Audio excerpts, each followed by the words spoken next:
past 25 members on the call. So if we could start with Ms. Varona and then we end with Mr. Mercedes. Hello, everyone. Good evening. My name is Ms. Verona. I am one of the assistant principals at Middle School 390. Good evening, everyone. So nice to see everyone again. My name is Susan Carr. I am the school counselor for grades 6 and 7. Go ahead, Mr. Mercedes.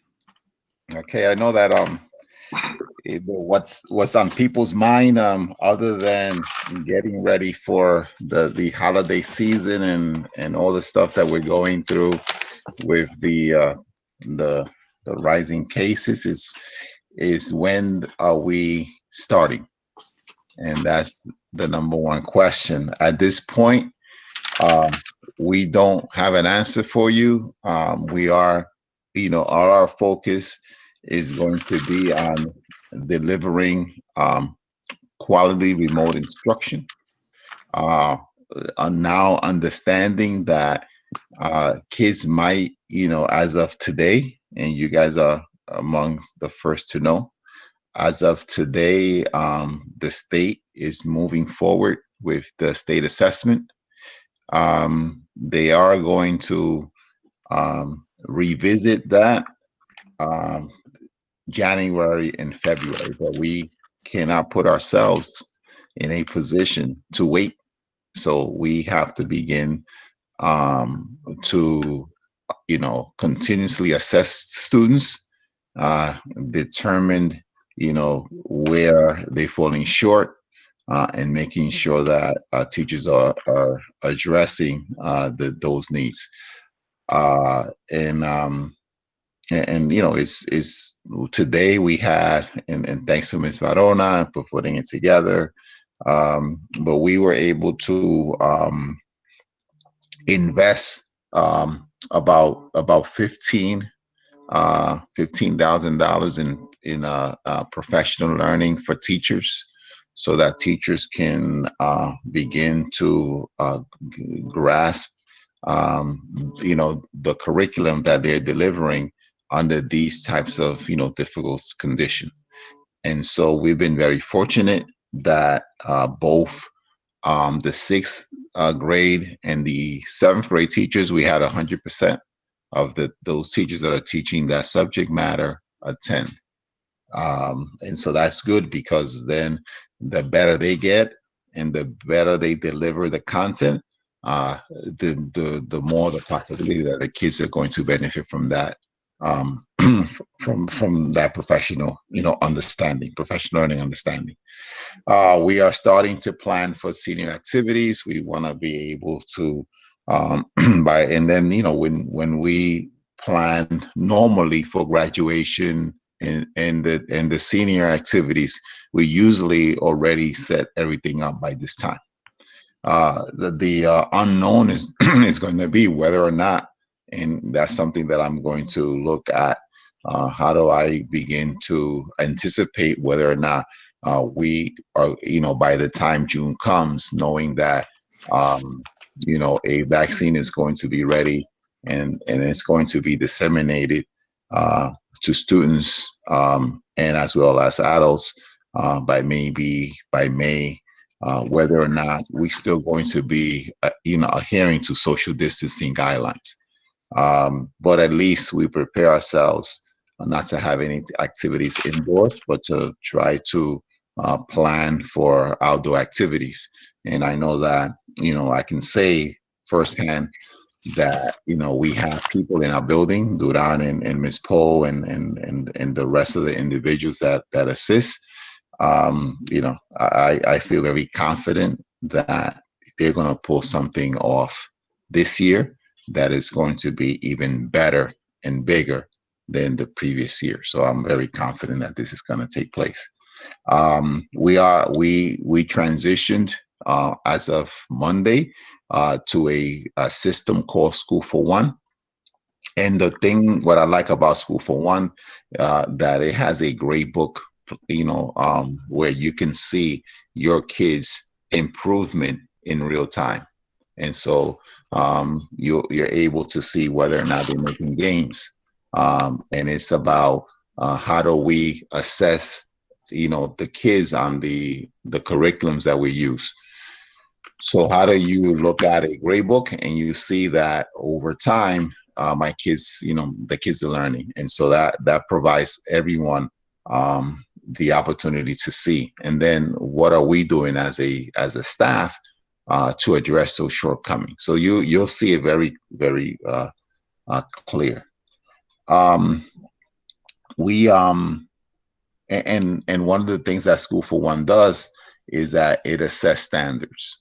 And so that's something, and we were trying to get them to provide a demo. I know Ms. Verona was going out with Lightsail. They declared a date, right? Yes. Next time we meet, Mr. Mercedes, we would have a light sail training. That would be December 16th. Okay, good. All right. So that's another platform that we use, a reading platform. We can also, Mr. Mercedes, schedule a training for School for One. For parents, yes. Yes. Mm-hmm. We're finalizing our grading policy, and it's more the policy is more going to be attributed to the times that we're in, where we're measuring engagement and a little bit of assess, but more around engagement, because it's very difficult to provide to have good data about an assessment. Although the state assessment is a paper and pencil assessment, and the way that the assessment, and again, the assessment is when I say it's on the table, it means that it's scheduled. It's the date that's on the calendar. The state has not said no. They continue to push for it. We're going to be ordering assessments. I think the deadline is might be December 7th or December 12th. The kids are taking that assessment in school. So it's an in-school assessment. And so we have to, look at how are we going to navigate through these types of social distancing guidelines. But we have to, test about 95% of our population. And so we're now looking at and going to be meeting with the 8th grade teachers to talk about criteria for valedictorian and salutatorian, and so that we can be clear what are those criteria. So that criteria is made very public, and people know how the selection is going to be made.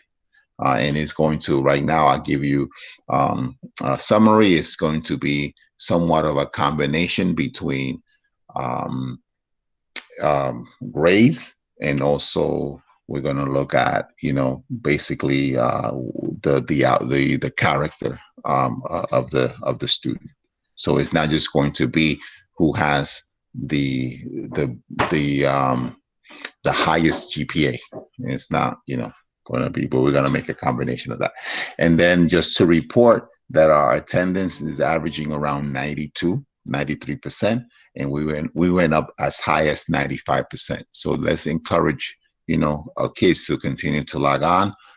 We know that is very difficult, learning under these situations, but this is what we have, and so we have to try to make the best of the situation.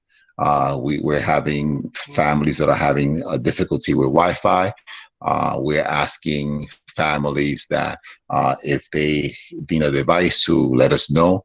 DOE is providing a device at no charge, and those are devices that everybody pay for those devices, right? Because it's called Mr. FICA, and Mr. FICA is what pays for all those things. So then let's make sure that our kids are covered, and so that if you have a device is not working properly, let us know so we can provide the technical assistance. If you thought that you didn't need a device because you have laptops or you have personal, why use the personal when you can use the DOE? And at the end of the day, you're going to have to, once the school year ends, those laptops have to be returned. Those devices have to be returned. So take advantage of that. And let's make sure that everyone in our school has a DOE device that can connect through the internet without your, necessarily connected to your Wi-Fi. The more devices you have on your Wi-Fi, the slower it runs. And, I learned that here, because sometimes, my signal doesn't come directly to where I'm at. And so it's spotty because, I have, my daughters are all connected. And if you have that package, it's at the lower speed. They don't sell you, if they say you want to upgrade, and it was like triple the cost. And I'm like, wait, okay, well, let's take care of that first. So, let's see. But again, in terms of when we're going back to school, I have no set time. All I know is that the building will be open for business after the 7th, which is when D75 and 396 are going to be occupying the building. And so we're going to use that time to have a staff to support anyone needing, assistance, whether they need a letter, whether they need help with their device, technical assistance. We're going to have a staff member there available to assist. And that's my report.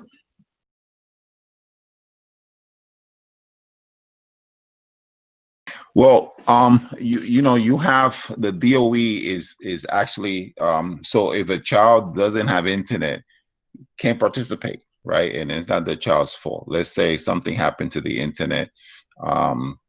So you have a device that works that the DOE is providing students. All you have to do is just say, I need a device, and we provide you with a survey. And then those devices are coming into the building, and then we disseminate them. But they are loaners. They're DOE devices that are loaner, that they operate. They have the antenna, so they have their own Wi-Fi. So you don't need to utilize the Wi-Fi in your house. Yes, and those DOE devices come with all the programming to work along with all the other devices that the teachers and ourselves have. So it's a lot easier to troubleshoot, and it's a lot easier to connect to all the different apps. And some of the apps are not available on all the devices. So, and also the MS390 and the city tablets are blocked for games and things like that. So when they have the device in their hands, they will be concentrated 100% on whatever they're doing. And that's the issue. When they use their own private devices, that they have the option to download whatever they want, and class on one side and a game in the background. Ms. Carr, I have a question for you. I know that Friday is the last day of the marking period. Yes, that's correct. Talk a little about that, and when should we expect the report cards? So Friday is the last day of the first marking period, and that marking period covers the time frame from September 16th through this Friday, the 4th. The report cards will be generated and available to the parents on the NYC student portal, and that'll be as of December 23rd. Okay, that portal that Ms. Carr is talking about was created when you registered the child for the first time in the school. So if you opened up that portal back when your child was in kindergarten, that's where the report card is going to go. Mm-hmm. So we mentioned this at the end of last year. The website is nycstudents.net, and we can provide you with a password or reset the account. I have the power to reset the account and everything. But please keep in mind that it's very difficult to deal with this private information over the internet. There are families where the custody of the child is not very clear to us. Sometimes mom has it, sometimes dad has the child, or there's no communication between the parents, and we don't want to give the information out to the wrong parent or the wrong person, the stepmom, the stepdad. So a lot of things come to play. So that's why sometimes we are a little skeptical to send things over the internet, such as report cards, letters, and things like that, because we don't know who's receiving it at the other end. Sometimes Mhm. we like to send it through the kid's email because we know that it's going to go to the actual child, and whoever has custody of the child will get that those documents. But please keep in mind that we are thinking of the safety of everyone when we get those requests. With that website, you're able to see everything that we see on our computers: your address, your telephone number, the history of the child, all the grades from whatever grade they are now all the way to the first day of school, and you will have access to that all the way through the 12th grade, and all the child's record will be there. So it's not like before that when you were an adult and you needed something to say what middle school you went to and you had to go to that middle school. Now everything is digital and everything is on that account. So, Ms. Carr, the report card will be available from December 22nd, you said? 23rd. Okay. And just to give a little more information about it, what are marking periods and how many marking periods do we have a year? So we have 3 marking periods a year, and it comprises approximately 13 weeks per marking period. So the first marking period goes from September to December, and then December to March, and then March to June. And then we have a final grade report card, and that is an average of all the grades in each content area for the entire school year. And that's the final report card that the parents will have access to, usually either the last day of school or the day before the last day of school. Yes, and what the teachers gave out, so what the teachers gave out during parent-teacher conference was a progress report. So that is not considered an official report card. The official report card for the first marking period will be now, and that is the official grade. Mm-hmm. The progress report is just a snapshot of how the child looks at the time of the parent-teacher conference. Yes. So talking about parent-teacher conference, I sent for the second time an email today with all the town hall meetings by grade and by language. So there was, during the month of November, we did meetings in general by grades. So we did it in Spanish and we did it in English, and it was by grades with all the common information about the entire grade. So that is on the email that I sent today, and you have all the links there, very well organized. So if you missed it, you just go there and you will see the teachers answering the common questions, pertaining to the grade as a whole, not in your particular class, but the grade as a whole. Or your child, yes. Mm-hmm. Mm-hmm. Mr. Duran, there's a question in regards to high school meetings. I guess it also entails high school application. I know Ms. Poe is on the call. I don't know if she can answer. Hi, everyone. Good evening. Can you hear me? Yes. Yes, Miss. Yes. Regarding high school, we do not have information as of yet as to when families are able to create their My School accounts to create their high school applications. So what we've been doing so far is we've been sharing with the students and families any high school virtual open houses that are coming our way have been shared with the students via email. I know Mr. Duran has been sharing that information with the 8th grade parents. And I also, today we agreed that we were going to create a space on the MS390 website where we can upload all this information so it can be in one place, readily available for anyone that is interested in exploring any of the high schools that come to our attention. Even though we don't have information on when the application is going to be available, when it's due, but all the schools are moving independently. So as Ms. Poe mentioned, we are already doing open houses with different high schools and providing information. And us as a middle school, also we're doing open houses for elementary schools that are interested in our school. So if you have friends or family members that would like to join us next year in the 6th grade, please give them my information so they could send me an email or contact me because we are doing open houses. We are giving orientation to parents on, what do they require to come in next year in the 6th grade. So regardless of Board of Education not having the application or the deadlines, we are just moving forward, trying to get the ball running and trying to get our students and trying to also give the opportunity to our 8th graders to select the high school too. So whatever high school we call to us, we do an open house with our students. I Yes. have a question. Yeah, I have a question.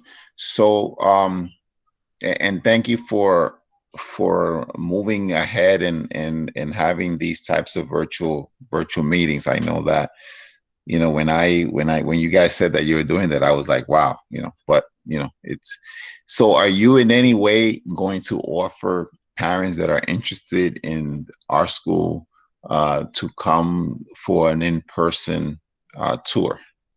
Is that once the DOE opens up the in-person learning, is that going to be available?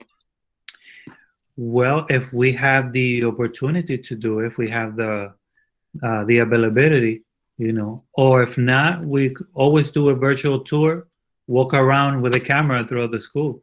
But we want to give the parents the information about our school for them to make an informed decision of what is about. We need those parents to come forward because some of the elementary schools are their priority is not middle school right now. And we want to make their priority to be middle school because this is happening regardless. We stay remote or we stay in person. Next year, their child is going to move on from 5th grade to 6th grade. And the sooner that they have the information, the better, because that way they can make a decision. But yes, that an in-person thing, if it's possible, I'm pretty sure that we will be open to do it. But the big question is if it's possible. Ms. Nieves, you wanted to share something? There's the question in the chat. They want to know if if you guys are going to be mailing the report cards, or is it just going to be email, or if it's just going to be put into the NYSA account. Ms. Carr, you want to? Yeah, so I was going to say, typically they are just uploaded to the NYC account, and that is for security purposes, with the registration and the DOE credentials that were used to register for the account. Yes. Ms. Carr, question. The reason why we can't send it out is because there might be an issue with FERPA, stuff like that. Is that the reason? Yeah, it is confidential student information. The report card contains the OSIS number, and the OSIS number is like the Social Security number, so it's a privacy issue also. So, and it's, it's DOE confidentiality. So we want to make sure that the person that's registered for the account is the recipient of the report card. And then my final question, are we providing any professional learning on how to access the information on the site? We have been providing the information to the students, but if there are any parents that need to access the site or, just log in or don't remember their information, we can provide that, yes, sir. Okay. Yes, we have a video on the channel that talks about it. The only thing is that it has so much personal information that is difficult because it depends on everybody's situation, how to go about it. Like, for example, the major situations that I see all the time is that the parent doesn't remember the email that it was using before. So when tries to log into the site and it says put in your child's name and the student ID number, it says that the information was sent to the email on file. And that email, could have been maybe 3, 4, 5 years ago.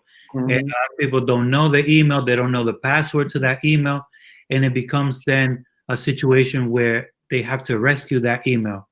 I could help with that by resetting the information with a new email, but it takes a process to do. If you don't know all the information pertaining to your own child's, information, emails. Sometimes I've seen that the name is spelled differently. It was an error done when the child was registered in kindergarten, and the parent just never reported it. Saw it on the report card, but it was never reported. So when they enter the name of the child, it doesn't appear. So there's several things. It's a very complicated process to try to retrieve email addresses or passwords. Passwords are a little bit easier because we can always reset, but the email address is just, that's like the key to the door. So it's I'm hopeful that everybody has access and that they remember their information. If you are new to us and have a 6th grader, we may be able to help you a little bit easier, not easier, but because you may not remember the information from last year, but all of our parents from 7th and 8th grade, it's the same information that you use to access the report card from last school year.